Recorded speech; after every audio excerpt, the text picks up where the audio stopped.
Bismillahirrahmanirrahim. Assalamualaikum warahmatullahi wabarakatuh. Alhamdulillahirabbil alamin. Adada khalqihi wa ridha nafsihi wa zinata arshihi wa midada kalimatihi. Asyhadu an la ilaha illallah wahdahu la syarika lahu wa asyhadu anna Muhammadan abduhu wa rasuluhu la nabiyya ba'dahu. Subhanaka la ilma lana illa ma 'allamtana innaka antal alimul hakim. Allahumma anfa'na bima 'allamtana wa 'allimna ma yanfa'una ya rabbal alamin. Allahumma amin. Jamaah dirahmati Allah Subhanahu wa taala. Pertama-tama mari kita bersyukur kepada Allah Subhanahu wa taala pada kesempatan kali ini. Allah Subhanahu wa taala masih memberi kita berbagai nikmat berupa sehat, berupa sempat dapat melaksanakan ibadah sholat wajib pada malam kali ini, dan kita berdoa semoga Allah Subhanahu wa taala menerima segala kewajiban kita. Sholat maghrib kita diterima oleh Allah Subhanahu wa taala, segala sholat kita diterima oleh Allah Subhanahu wa taala. Karena kalau seandainya kita menelaah bahwasanya diterima tidaknya sebuah amalan, itu merupakan inti dari segalanya bagi Allah Subhanahu wa taala. Makanya agar kita optimis, agar kita selalu optimis bahwasanya kewajiban kita diterima oleh Allah, Rasulullah mengajarkan doa di setiap pagi. Biasanya selepas sholat subuh, ini Rasulullah SAW setelah zikir beliau ada doa kebiasaan yang beliau ucapkan di pagi hari. Doanya adalah Allahumma inni as'aluka ilman nafi'an wa rizqan thayyiban wa amalan mutaqabbalan. Ini kebiasaan. Beliau mengatakan, ya Allah, saya meminta kepadamu ilmu yang bermanfaat. Nah, ini sering gitu. Bahwasannya ilmu pengetahuan itu kalau tidak menggiring kita menjadi manusia yang lebih takut kepada Allah, dekat kepada Allah, itu pengetahuan hanya akan menjadikan kita binasa, sombong, takabur. Maka doa kita ketika kita belajar menuntut ilmu di kajian agar mendapatkan ilmu yang bermanfaat. Yang kedua, waris kontajiban. Memang Bapak Ibu dirahmati Allah Subhanahu wa taala, Rasulullah itu termasuk Rasul yang memilih untuk cukup dengan yang sedikit. Itu pilihan beliau sendiri. Beliau pernah ditawari oleh Allah Subhanahu wa taala antara menjadi raja dan rasul seperti Nabi Sulaiman, seperti Nabi Dawud, atau antara menjadi hamba dan rasul. Beliau milih menjadi Bal'am dan Rasulullah. Saya pilih saja jadi hamba dan rasul. Kehidupan sederhana seperti itu pilihan beliau. Maka doanya juga simpel, minta agar rizkinya niku thayyib. Thayyib niku nek diartikan niku baik proses pencariannya dan baik barangnya. Proses mencarinya dengan cara yang halal, dapatnya pun barang yang halal dan baik. Yang ketiga baru amalan mutaqabbal. Ini Rasulullah itu masih meminta agar amalannya diterima oleh Allah Subhanahu wa taala. Wa amalan mutaqabbal. Maka itu kita agar optimis, ini doa ini hendaknya diulang-ulangi agar amal ibadah kita itu yakin diterima oleh Allah Subhanahu wa taala. Salawat serta salam kepada Nabi kita Muhammad sallallahu alaihi wasallam, di mana tidak ada jalan kebaikan kecuali telah beliau sampaikan kepada kita semua. Tema pada malam hari ini tema murni, tema fikih niki.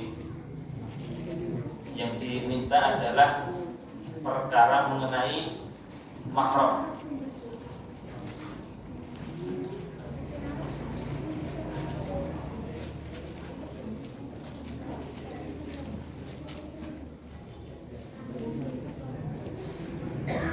Pertama, yang perlu kita harus luruskan Bapak Ibu, niki ada perbedaan antara mahram kali muhrim, ngoten nggih. Niki kan disune masalah muhrim, ngoten nggih. Padahal muhrim niku niki enten mahramun ngeten iki, enten muhrimun. Niki mahram, niki muhrim. Keduanya apakah sama? Enten niki beda jauh sekali. Mahram artinya adalah orang yang haram dinikahi.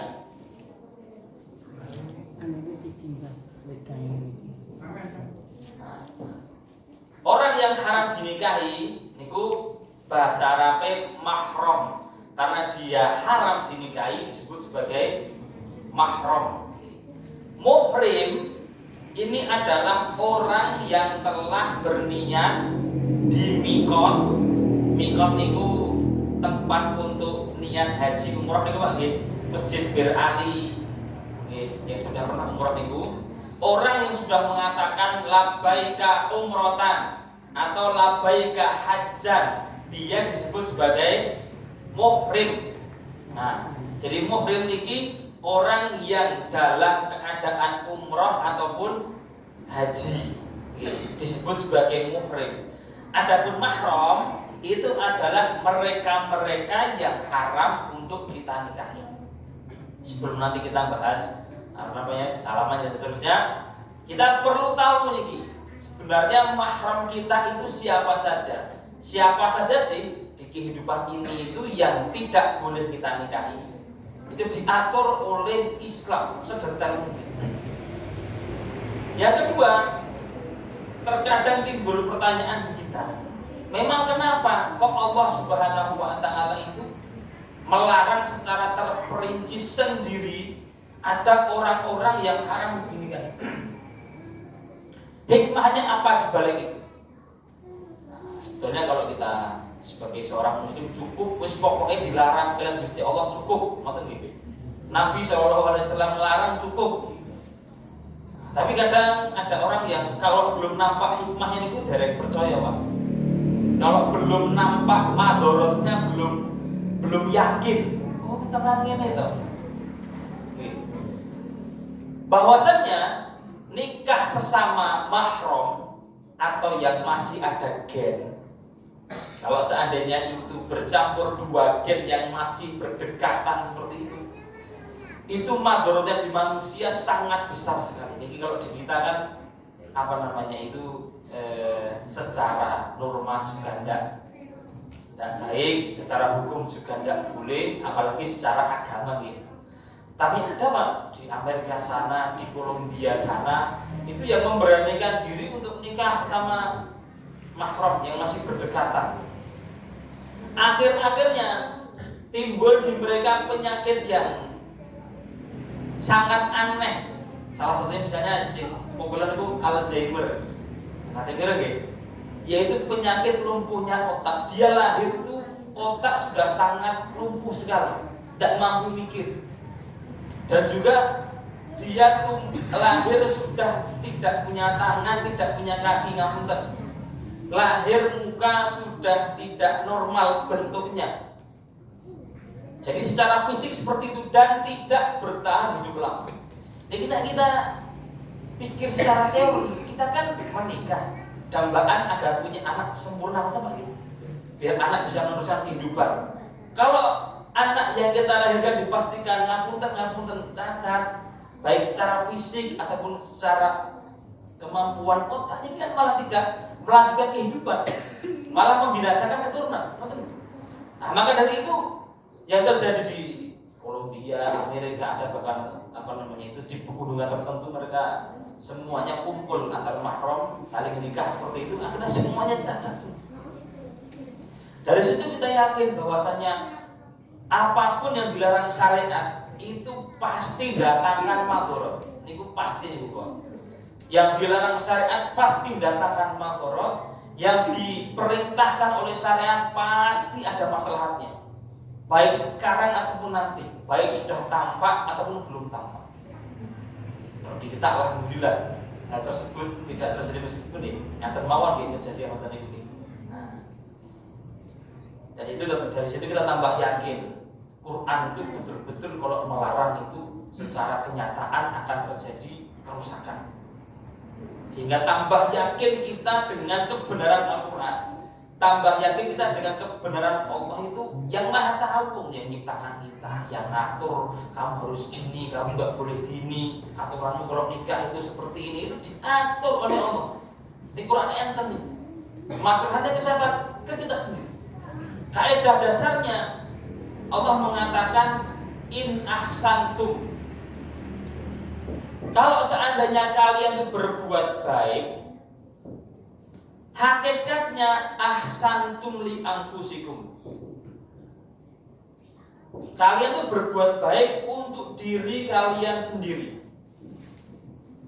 Kembalinya ke kita sendiri. Baiknya kita kembalinya ke kita. Taatnya kita ke Allah dengan aturan pernikahan, yaitu untuk kita. Ketika kita melanggar itu, ini ditabrak, ya sudah. Wa in asatum falah. Kalau kamu melanggar ya, karena musta'atur malah dari aturan diri atau gitu. Nah Allah pun, ya seperti itulah akibatnya. Dia gitu. Apalagi di akhirat. Baik. Ini mungkin agak jelimet sedikit Pak, karena kaitannya dengan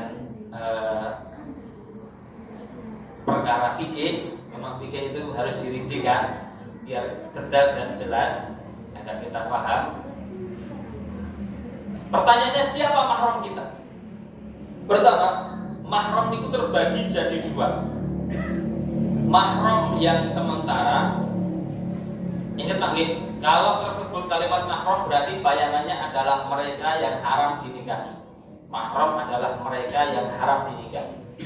Sehingga ada mereka yang haram kita nikahi sementara, ada yang mereka haram kita menikahinya selama-lamanya sampai kiamat, haram dinikahi. Mereka yang sementara ini sedikit, tapi kalau di kita insya Allah prakteknya sangat jarang. Misalnya yang haram dinikahi sementara ini saudari istri. Pripun niku, Pak? Adik ipar. Seorang laki-laki ataupun perempuan sudah nikah dengan seorang laki-laki dan nikah dengan seorang perempuan, ya punten, pengen tanduk poligami. Ya kita insya Allah jarang niku Pak, jarang sewani maksudnya. Kalau di Afrika sana itu sangat biasa Pak. Di Afrika tuh kita kan gaul dengan orang Afrika banyak, orang Nigeria itu kalau istrinya cuma dia hanya punya satu istri, istrinya malu, berarti suami saya tidak perkasa. Yang nyarikan istri kedua itu ya istrinya itu tidak boleh nambah saudari istri. Istri punya adik atau kakak, terus kemudian mau poligami dengan kakak atau adik istri, tidak boleh. Kenapa? Karena saudari kandungnya ini masih di bawah kita. Nanti misalkan bila sudah cerai atau qadar Allah sudah meninggal, mau nikah lagi baru boleh dengan ipar, saudari istri. Ini mereka yang nikah yang diharamkan sementara. Juga misalnya istri orang lain Pak, ini jelas Pak. Istri orang lain niki haram dinikahi karena sudah milik orang lain sementara. Nanti kalau sudah cerai misalnya atau sudah meninggal, makanya lagu niku putu bujandamu Pak gitu. Nah itu baru boleh dinikahi karena sudah tidak di bawah siapa-siapa. Kapan mahramnya? Sementara saja sampai keduanya ini tidak, sampai yang kedua tidak punya suami. Yang pertama si istri kita sudah tidak bersama. Yang kedua adalah mahram yang selama-lamanya sampai kiamat haram kita nikahi. Sampai kiamat akan jadi mahram kita, haram kita nikahi. Dan ini terbagi jadi tiga. Nah ini kata ini Pak, mau sedikit dulu. Mati-mati ada pembagiannya kata. Yang pertama mereka yang mahram gara-gara nasab, gara-gara darah. Yang mahram gara-gara nasab, yaitu gara-gara gen keturunan darah. Yang kedua, yang mahram gara-gara persusuan. Ini Islam. Yang ketiga, mereka yang mahram gara-gara pernikahan. Gara-gara nikah, nanti ada beberapa orang yang otomatis haram kita nikahi selama-lamanya. Mahram yang gara-gara nasab, gara-gara gen keturunan, itu secara global ada 7. Ini misalnya kita bayangkan ini kita urutkan di Quran dirincikan oleh Allah Subhanahu wa taala, hurrimat alaikum ummahatukum. Pertama adalah ibu. Bukan atas seperti ini. Ibu. Kalau seandainya ini kita laki-laki, maka ibu kita mahram selama-lamanya sampai kiamat tidak boleh dinikahi. Kalau kita ini perempuan, berarti bapak, nonton gitu, silakan gitu. Hurrimat alaikum ummahatukum pertama. Ibu kalau dirincikan dikit itu, yo ibunya ibu, nenek maksudnya. Terus kemudian atau tidak ibunya bapak. Berarti nenek dari jalur ibu ataupun nenek dari jalur bapak juga termasuk di ibu ini. Itu mahram. Hurrimat alaikum ummahatukum wa banatukum. Yang kedua anak. Anak kalau ini laki-laki berarti ini anak perempuan. Kalau ini perempuan berarti anak laki-lakinya mahram selama-lamanya.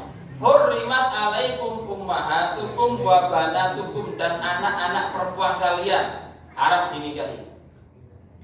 Hurrimat alaikum ummahatukum wa banatukum wa akhawatukum, ke samping saudari kita, baik saudarinya niku kandung, apa istilahnya kandung gitu, kandung, ataupun saudari sebapak, ataupun saudari seibu. Nah, ini semuanya dikategorikan satu saudari mahram selama-lamanya. Saudari sebapak itu berarti satu bapak beda ibu, ngerti? Saudari seibu itu seibu beda bapak. Kayak saudari sebapak itu misalnya kayak anak saya itu, yang gede itu sama yang kedua satu bapak, ibunya beda. Saudari sebapak. Oke. Saudari seibu, satu ibu beda bapak. Itu semuanya termasuk dalam kalimat saudari, mahram selama-lamanya. Haram untuk dinikahi. Kandung jelas juga satu bapak seperti itu. Ibu, hurrimat alaikum ummahatukum wa banatukum wa akhawatukum wa ammatukum wa khalatukum. Sisi samping dari orang tua. Ini bahasa Arab, Pak. Itu kita kan paklik kali bulik kali bude, betul nggih? Nek bulik berarti adike orang tua, entah itu orang tuanya bapak atau ibu, betul nggih? Nek bude berarti kakaknya orang tua. Di bahasa Quran tidak memandang adik atau kakak. Yang dipandang adalah dari jalur bapak atau dari jalur ibu. Kalau dari jalur ibu, ini bahasa Arabnya adalah ammah, ammatun. Ya niki bibi ngoten nggih, gampang nggih. Soalnya diterjemahke nggih kangen, terjemahke bulik nggih. Salah. Terjemahke bibi nggih. Kurang pas, ngoten nggih. Nah, ini ammah, ammatun. Ini adalah saudari bapak. Baik itu adik ataupun kakaknya bapak. Adik atau kakak bapak, bahasa Arabnya adalah ammah. Ini haram dinikahi. Terus kemudian kholah, bahasa Qur'annya kholatun. Kholah ini adalah adik atau kakak ibu. Adik atau kakak ibu, nah itu kholah. Nah kita ini gampang pokoknya bulik kali bude niku mahram. Baik dari jalur bapak ataupun dari jalur ibu. Nah, ini mahram kita. Ini sudah 1, 2, 2, 3, 4, 5. Terus kemudian 6, 7 itu adalah anak dari saudara, ponakan gitu. Wa banatul akhi wa banatul ukhti, anak saudara, keponakan. Nah, kita membahasakan satu ponakan, ngoten mawon. Nek Quran bahasakannya beda. Anak dari saudarimu, entah itu sekandung, sebapak, seibu, yang perempuan, dan juga anak dari saudaramu. Jadi ponakan dari saudara laki-laki dan juga ponakan dari saudari perempuan. Itu dirincikan di Quran. Nah, kita pokoknya itu ponakan kita niki mahram selama-lamanya. Anak sak cucunya mahram selama-lamanya. Ini kalau anak mau diurut di bawah, anaknya anak juga mahram. Begitu juga ponakan, anaknya keponakan juga mahram, haram kita nikahi selama-lamanya.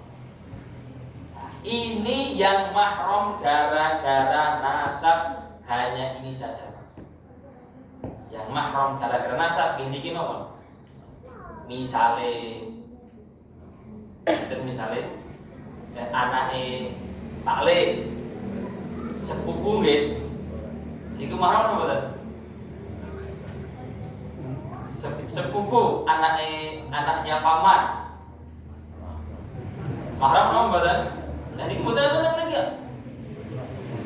Anaknya paman, kita ini punya paman, pamannya ini punya anak, apakah mahram? Tidak mahram. Terpraktekkan bahwasannya Ali bin Abi Thalib niku nikah kali sinten, Pak? Ali bin Abi Thalib niku nikah kalian Fatimah binti Rasulillah. Fatimah kalian Rasulullah niku, Pak. Apa namanya? Satu sepupuan. Anaknya sepupu enggak mahram. Sepupu pun bukan mahram. Begitu. Jadi sepupu tidak. Kalau kita di sini kulturnya enggak buatan pantas Pak gitu. Nikah sama sesama sepupu gitu. Apa namanya, anak paman dinikahi jarang. Nah itu gini, garwane pulau mriko Pak. Ngene pulau mriko, pulau sahur. Jangan mang padha sithik. Google apa dengan sahur niku puluhan Madura mriko saking Madura masih 18 jam naik kapal. Ini biasa Pak. Nikah dengan anak paman itu biasa sekali. Jadi biasa pulang itu sedulur-sedulur. Soalnya saling nikah dengan anak paman dan boleh di Islam, boleh saja, tidak ada masalah. Dan beberapa kebiasaan di Arab sana, boleh saja. Nah, ini sudah masuk ke kebiasaan, secara kehalalan, keabsahan boleh, tapi kalau saya tidak biasa, boleh liane, kata insya Allah Pak. Nah, ini yang mahram gara-gara nasab, hanya ini saja. Selainnya tidak. Kalau biasa di kita adalah sepupu, ini bukan mahram. Anaknya paman itu bukan mahram. Terus yang kedua, mahram yang gara-gara persusuan. Jadi ngapunten, susu bisa menjadikan orang yang disusui niku haram dinikahi dengan beberapa syarat. Syarat pertama, yang nyusu harus kurang dari 2 tahun. Nek gede pun boten ngaruh. Yang disusui anak tersebut harus kurang dari 2 tahun. Selama belum sampai 2 tahun. Allah mengatakan yurdi'na auladahunna haulaini kamilain. Para ibu-ibu itu kalau ingin nyusui sempurna, di Quran dikatakan nyusunya 2 tahun. Karena ketika kurang dari 2 tahun, susu akan jadi darah, susu jadi daging, susu jadi karakter anak. Nah, kebiasaan dulu itu kan Rasulullah itu Pak, ketika beliau masih kecil itu kan disusunya di pedalaman, di pedesaan. Tidak beliau kan di kota nih, Mekah itu kota ini Ummul Qura. Dibawa oleh ibunya itu agar disusui oleh Halimah Sa'diyah ini orang desa. Kenapa? Ya kebiasaan orang ketika itu seperti itu agar karakternya lembut-lembut, agar karakternya itu baik, tidak ngapunten nggih, seperti orang kota yang mungkin lebih kasar, lebih acuh seperti itu.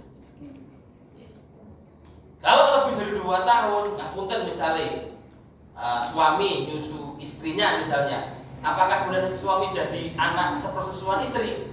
Nggih mboten. Karena sudah tidak lagi jadi darah, jadi daging yang membentuk karakter. Harus kurang dari 2 tahun. Yang kedua, harus 5 kali persusuan. Khomsa rodo'atin musabbi'atin yuharrimna. 5 kali persusuan yang mengenyangkan.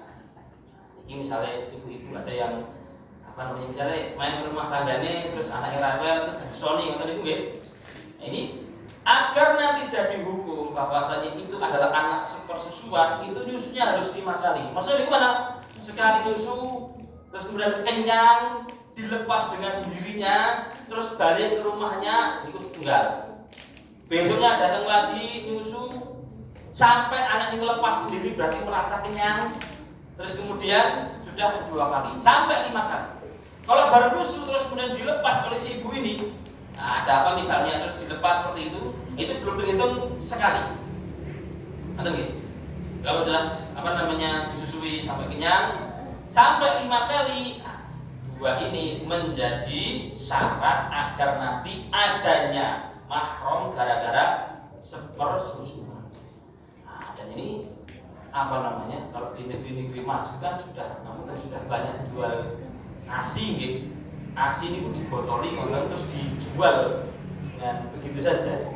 Nah itu jajan ini secara hukum fikih bahaya Pak, bahaya. Takut-takutnya di kemudian hari nikah sama saudara sepersusuannya. Nah, sudah punya anak banyak, cucu lagi cerita aku di sini lepas cilik, jari ibu senengnya tumbas susu ASI ini dulu. Aku bodoh kok. Ditelusuri ternyata ibu susunya satu perempuan, mereka saudara sepersusuan. Harus dipisahkan. Tidak boleh dilanjutkan pernikahan. Nah makanya ini bagi ibu-ibu yang menyusui anak itu dicatat di kita ini. Nah ini anak itu ternyata nikah sama orang bisa tahu nggak? Susunya loh, bareng loh, nggak kok rabi. Nah itu harus dipisahkan. Belum boleh. Pernah di masa Nabi Shallallahu Alaihi Wasallam ada suami istri sudah menikah, datang seorang perempuan dan mengatakan kode ardor umat saya dulu padahal itu kalian berdua. Lalu sama Nabi SAW pisah kalian. Nah, disuruh pisah. Akhirnya timbul perkataan cinta tidak harus memiliki. Kata saya itu ya, dan salam itu. Insyaallah. Siapa saja yang mahram gara-gara sepersusuan sama seperti yang mahram gara-gara nasab persis seperti ini Pak. Misalnya ini ada seorang anak disusui oleh seorang ibu perempuan, maka ibu ini mahram gara-gara sepersusuan, namanya ibu sepersusuan, haram dinikahi. Ibu ini punya anak, ibu ini otomatis punya suami misalnya ini. Suami ibu katampingan.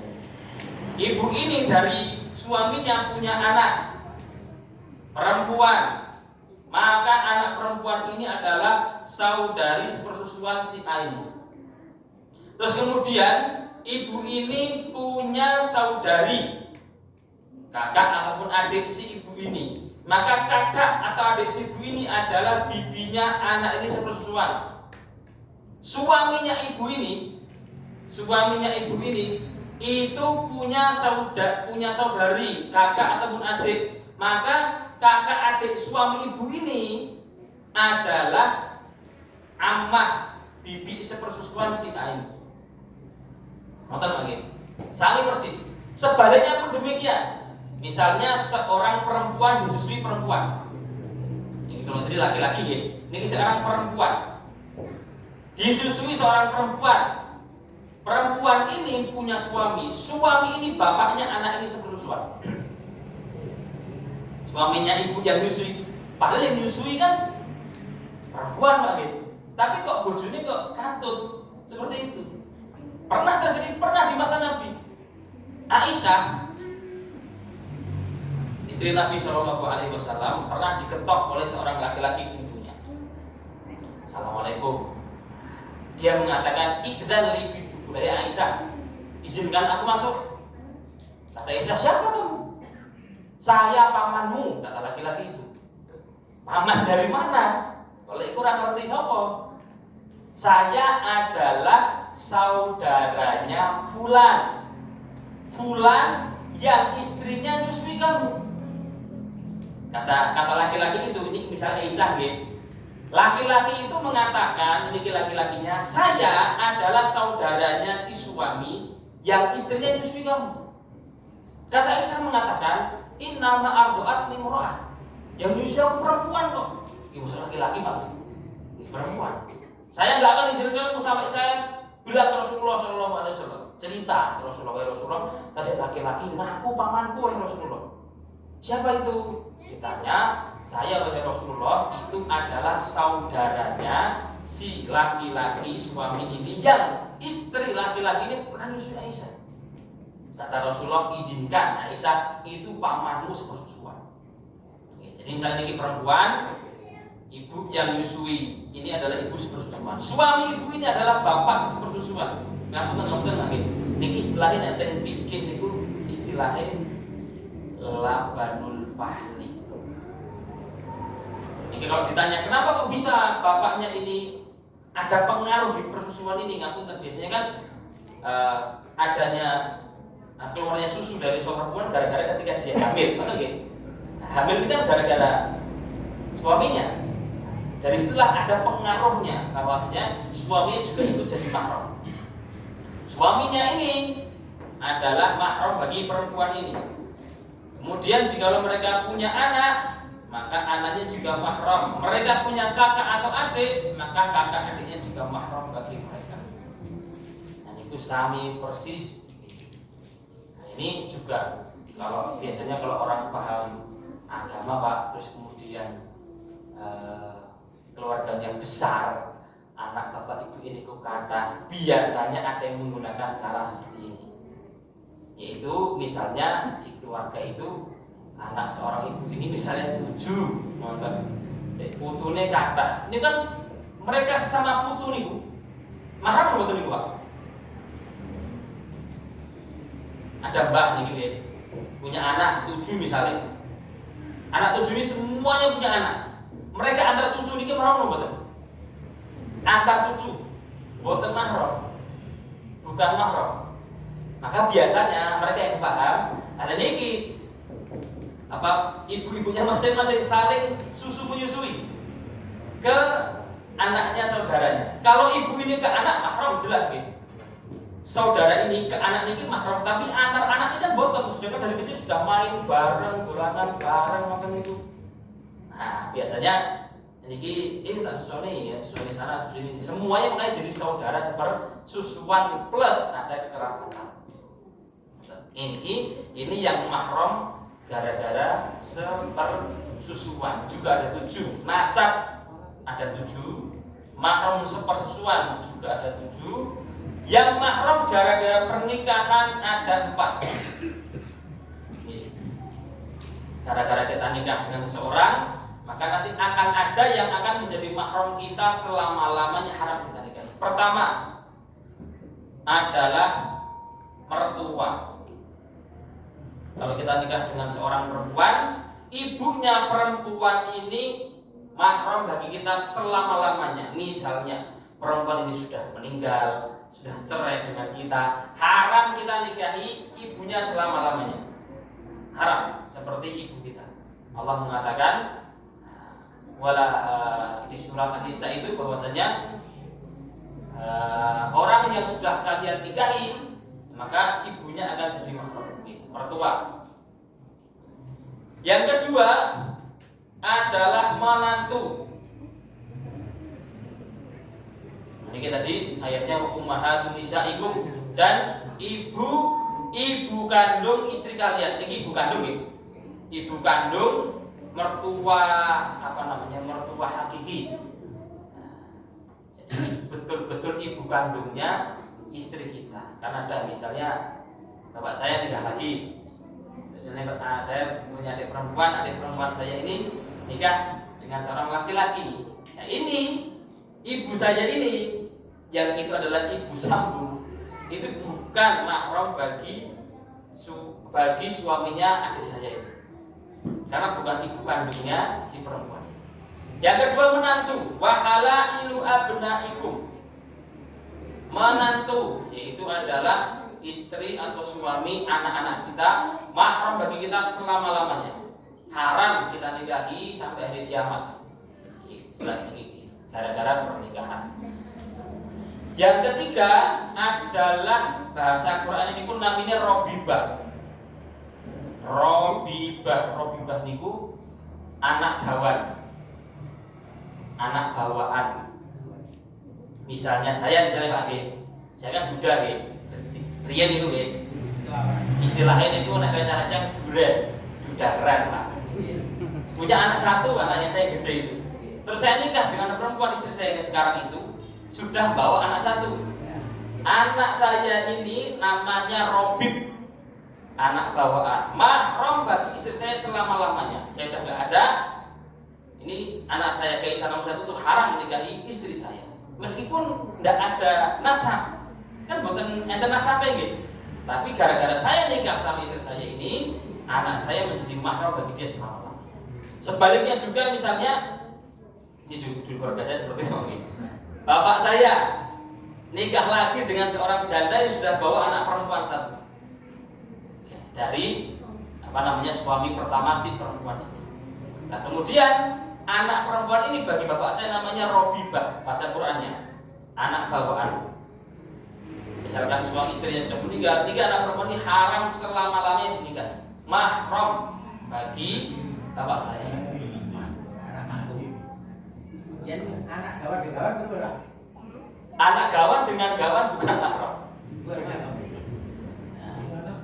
Misalnya saya nikah, saya sudah punya anak, terus nikah lagi dengan perempuan yang sudah punya anak juga. Ini di keluarga saya Pak. Bapak saya sudah punya anak saya. Nikah lagi dengan ibu tiri saya yang sudah punya anak perempuan. Saya dengan si anak perempuan itu tidak mahram. Tidak mahram, tapi yo Pak Putih Pak nggih maksudnya. Terang ini kok kayak boten Pak mungkin darope biasane sinten mungkin Pak. Tapi secara mahram itu boten mahram. Tidak mahram secara Islam. Nek ada saya nikah seperti itu sah. Mungkin seperti itu ada. Dulu Pak ketika kami belajar seperti ini, misalnya sepupu ndak mahram, kira-kira kan biasa. Maksud yo masih nikah antar sepupu atau kayak tadi Pak. Dan ternyata ketika saya datang ke pulau sana, ini sepupuan ini sepupuan apa tadi? Nikah antara sepupu itu nih, antara anak paman. Ya karena memang biasa, karena memang penduduk sedikit Pak. Penduduknya sedikit sekali. Muter pulau ini main, 30 menit pun muter pulau ini. Sangat kecil sekali. Ya karena populasinya sedikit, maka saling nikah antar. Ini robibah tadi itu, anak gawan. Ini mahram. Dengan syarat di Quran dikatakan waroba ibukumul lati fi hujurikum min nisaikumul lati dakhaltum bihin. Ini anak gawan ini menjadi mahram selama-lamanya. Syaratnya tunggal. Punten. Ketika ibunya sudah dipegang itu berarti didatangi nih suami istri. Ketika ibunya sudah didatangi, maka anaknya ibu ini, istrinya itu haram semua. Tapi nek baru akad jedek, baru akad langsung tolak tuki, talak ping 1000, ngoten niku. Belum dipegang sama sekali, maka hari setelahnya boleh akad dengan anaknya. Ini kurang ajar ini. Secara hukum boleh. Kan ada seperti itu bagi kejadian lumayan banyak seperti itu. Baru akad terus akad dengan janda, terus kemudian misalnya setelahnya itu ada aibnya, ada aib ditutupi, itu biasa nonton itu Pak. Ngapunten, Rasulullah pernah ditolak Pak. Ini kan Rasulullah loh Pak, ini nggak bodoh nonton itu perempuan itu melihatnya bagaimana kan? Sudah akad dengan seorang perempuan janda. Pas di malam hari, perempuan itu mengatakan ketika beliau Sallallahu Alaihi Wasallam meletakkan bajunya, terucap A'udzu billahi minka. Niku mbon niku surupan pripun boten ngertos. Mengucapkan saya berlindung kepada Allah dari engkau. Niku Rasulullah padahal sing diidam-idamkan adalah semuanya mendambakan agar menjadi keluarganya istri Nabi. Dan ini sudah akad kok malah aku ogah karo kowe. Masya Allah. Iku nggih, dari jodohnya ngoten nggih. Nah, jadi sudah diceraikan sama Nabi Shallallahu Alaihi Wasallam, belum dipegang. Niki nek perempuan ini punya anak, nah, kemudian anak itu boleh dinikahi. Nek Rasulullah itu hukumnya sendiri Pak. Rasulullah itu boleh tunjuk kamu nikah sah. Rasulullah niku Pak nggih. Nah, nikah nek kita nggih repot nek ngoten niku. Tunjuk nggih. Hukumnya beda. Di Nabi SAW boleh seperti imra'atan mukminatan in wahabat nafsaha lin nabi. Dan seorang perempuan mukminah yang memberikan dirinya ke Nabi agar dinikahi. Dan itu banyak. Ada beberapa datang ke Nabi perempuan mengatakan wahai Rasulullah nikahi saya. Rasulullah ngecek sih dong ya Rasulullah gitu. Nganten iki. Pokoknya wajah. Beliau itu tidak pernah megah. Gelem, nonton itu jarang. Wajahnya kelihatan nek pengen lu nggih pengen nek boten nggih boten. Pas belum lihat seorang perempuan ini kok wajahnya nampak enggak pengen. Ada seorang sahabat, ya Rasulullah nek jenengan boten minat kula mawon. Maya pakai bekasnya Rasulullah. Bekas dipandang maksudnya. Belum nikah. Akhirnya Rasulullah mengatakan ke laki-laki ini, ya sudah enggak apa-apa sama perempuan ini. Sana balik cari mahar. Kamu punya apa? Nggak punya apa-apa ya Rasulullah. Kain cuma satu. Ini sahabat jangan kain pun satu galak nih Pak. Satu yang dipakai dulu. Maharmu apa? Kain saya ini Rasulullah. Kata Rasulullah, nek maharmu ini dibojoku gue apa? Kan nggak punya kain apa-apa. Nek kemudian kamu pakai itu, istrimu pakai apa? Masya Allah. Sana balik pulang. Iltamis walau khotaman min hadid, cari meskipun hanya cincin besi. Cincin besi ini pula harganya mungkin berapa ya?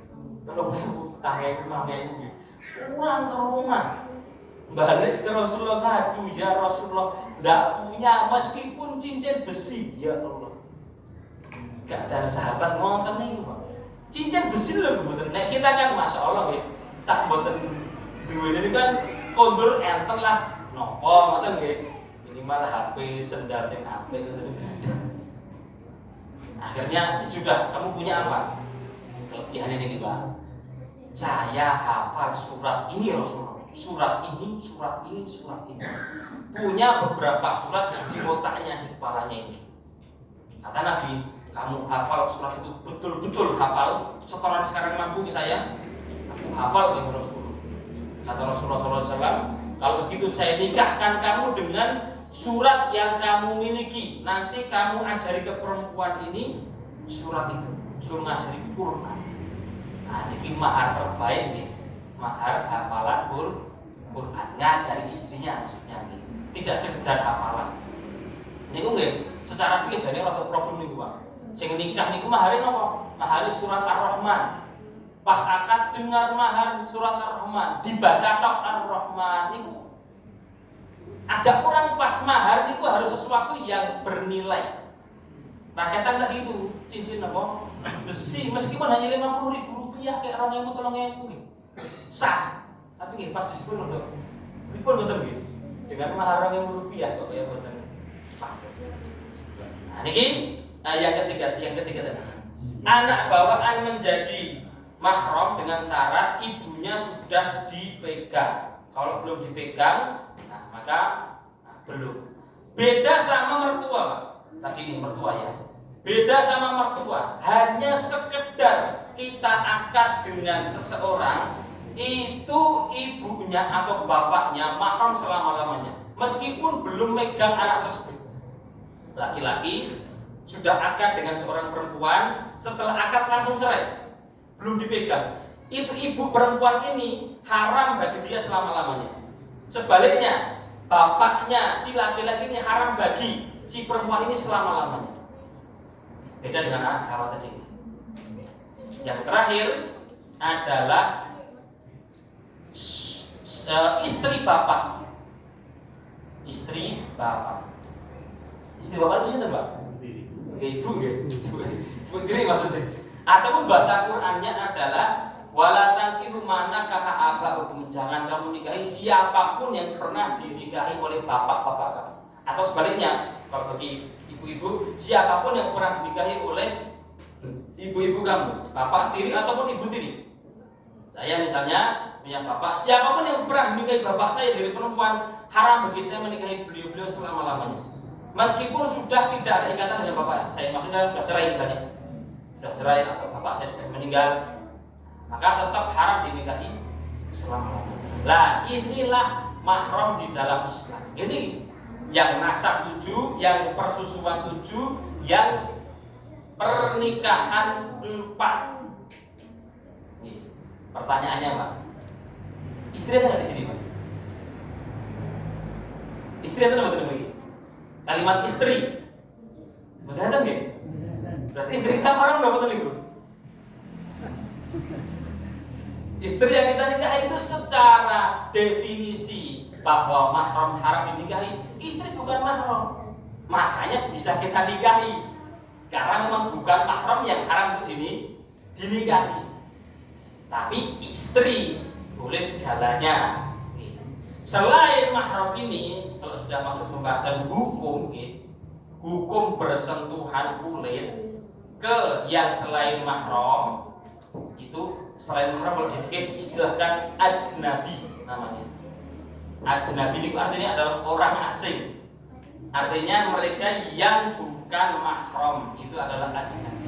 Niku bersentuhannya selain yang ini, niku hampir ulama mayoritas mengatakan jikalau itu adalah pemuda vs pemudi atau masih muda, maka tidak boleh untuk bersentuhan. Dan ini niku hadis ini niku ngeri Pak masalahnya. Nabi mengatakan itu la an yut'ana ahadukum, sekalian itu ditubles menggunakan jamrotin minar, bara api, lebih baik khairun lahu min an yamassa mra'atan, dari memegang perempuan yang tidak halal baginya. Makanya dulu ketika baiat para perempuan, kalau baiat sama Nabi disalami atau kalau laki-laki salaman baiat. Tapi kalau perempuan Nabi tidak mau menyentuh, baiatnya cukup pakai suara, tidak usah pakai sentuhan. Tapi ulama membedakan kalau sudah sepuh, ngapunten nggih, baik yang mbah-mbah, yang laki-laki ataupun yang ibu-ibu sudah tua renta, ada seorang pemuda salaman dengan mbah yang sudah tua renta, ini boleh. Karena ya kemungkinan condong itu sedikit nanti. Ada pemudi salaman dengan bapak-bapak yang sudah tua, secara kebolehan boleh. Nah, karena itu ada kemungkinan condongnya sedikit sahabatnya itu.